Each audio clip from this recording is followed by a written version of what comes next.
Professional bull riders are a breed of men that are made up different than any other. Some say we're crazy, some say we have a death wish. But for those of us that do it professionally, it goes much deeper than the money, the fame, and the glory. Most of us were born with it. A love, a passion to conquer, to defy the odds. The reason can't be described in words.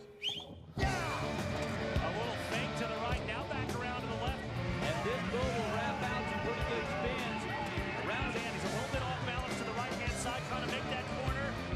Pulling it all out, hanging on the bitter end. This bull's really moving ahead. You see him spinning to the right here. Oh, mercy.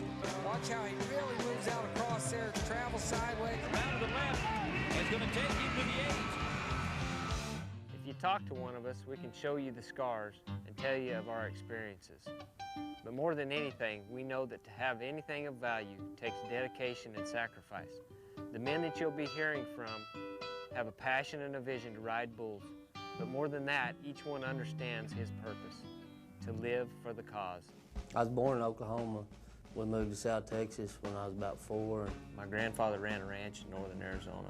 I went on my first roundup when I was 4 years old. Pretty much fell in love with the cowboy life. My dad trained horses for a living, and he taught me a lot of things, a lot about being tough and not being scared, and have a lot of backup in me. My dad worked on ranches all my life. I mean, I grew up kind of just helping him and following him around, wanting to be like him. I started riding calves when I was 5, and I think right back then was when I really decided that I wanted to be a bull rider. Came to riding bulls through some friends in high school in southern Louisiana. Went to the practice pen with them one day and got on a practice bull and just knew from that point on that that's what I wanted to do. Everybody always told me, you know, they was like, man, don't do that, or that's crazy, or, you know, it's just like a burning gut feeling. I mean, that's what I wanted to do, you know. Everything I did was to fight bulls. Bull business has been, you don't want to use the word, but you can almost say monsters. Started off and was successful right away. I won the first calf riding I ever entered, and so I went on through my steer riding career and my junior rodeo and my high school career and had a lot of success in it. I started riding bulls whenever I was 13. You know, all the guys that were the best hands at riding bulls in the state of Nevada were guys that did not have a relationship with Christ, so figured that if I ran with them, I'd be the best. I grew up in Chakotah, Oklahoma. I was saved when I was 6 years old.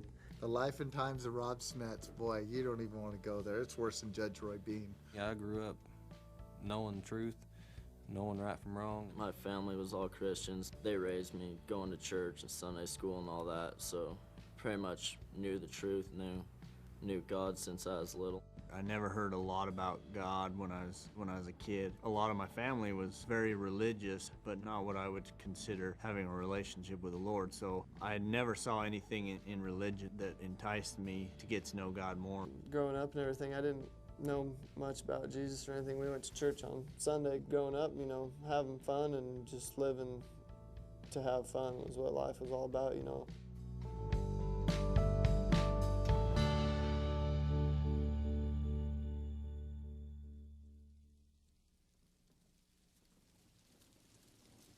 I've been fighting bulls 30 years. The early years were a blur probably, I mean, in more ways than one.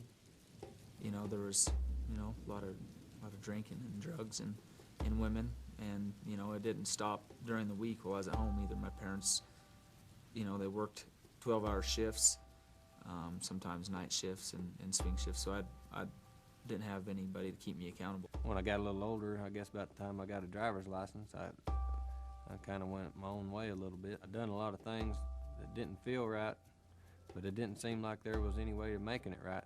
We'd always work hard, you know, and then we'd drink beer and we'd, you know, cut up. Anything went, drinking and chasing women and whatever else happened. Life was pretty simple when I was young, pretty black and white. From that point, I went down the wrong road and started hanging out with a lot of the wrong guys. And all of a sudden, life didn't seem so black and white anymore.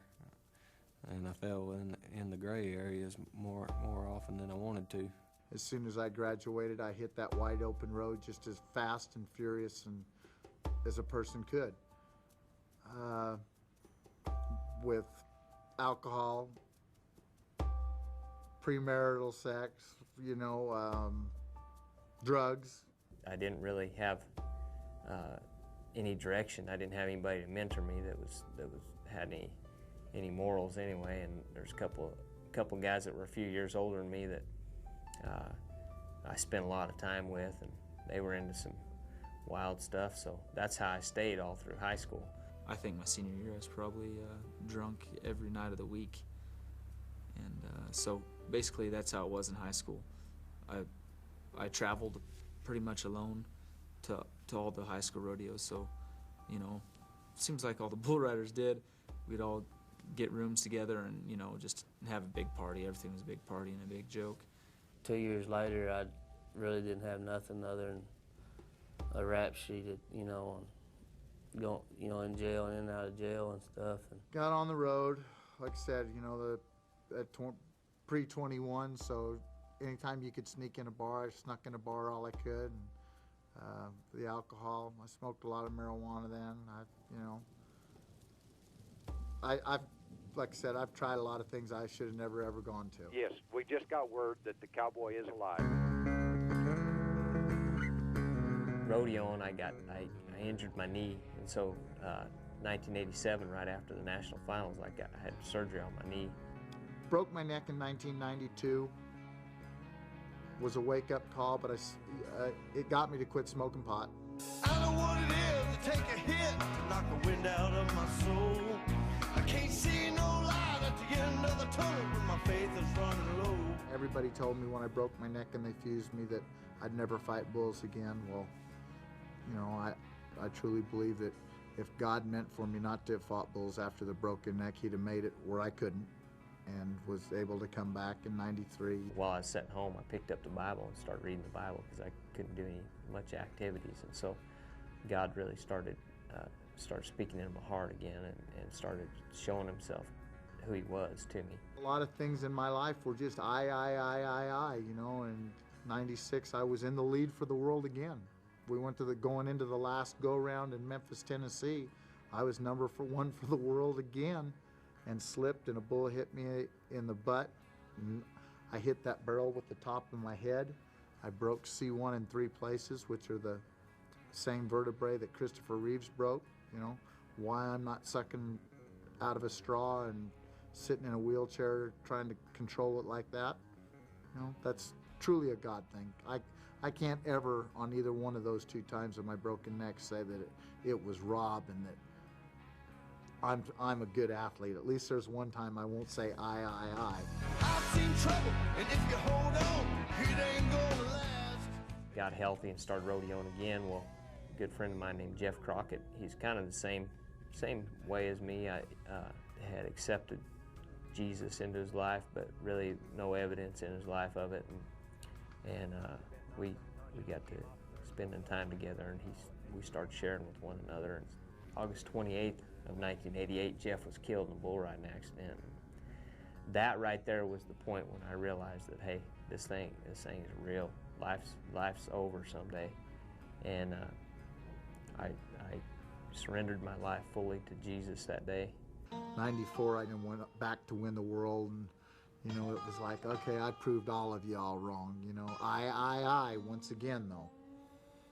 I got to the hotel room that night in Las Vegas at the Gold Coast, and probably spent most of the night crying on the end of my bed, because here I'd won my 5th world title and still wasn't happy, wasn't like there was any peace, I mean, I'd proved everybody that they were wrong, but there still really wasn't the satisfaction of what I thought there was supposed to be.